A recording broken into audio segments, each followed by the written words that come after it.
Баршаңызға қайырлы күн достар. Бүгін сіздермен осындай өте дәмді, жұп-жұмсақ, жесең аузыңда еритін нанның рецептісімен бөлісемін.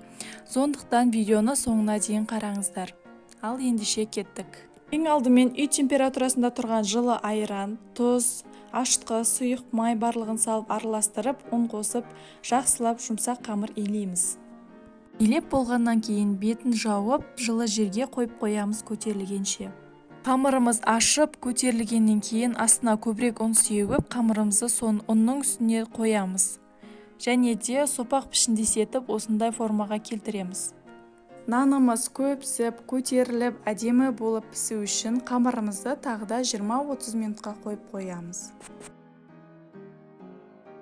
Қамыр осылай көтеріледі. Көтерілген қамырымыздың бетіне сән беру үшін пышақтың көмегімен кесіп шығамыз.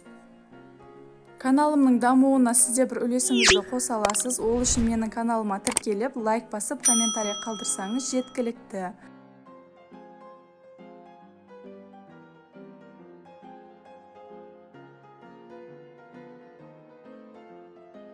Сосын нанымызды духовкаға пісіруге жібереміз.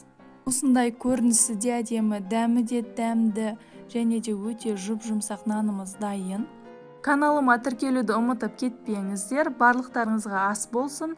Назарларыңызға рахмет. Сіздермен болған арайлым.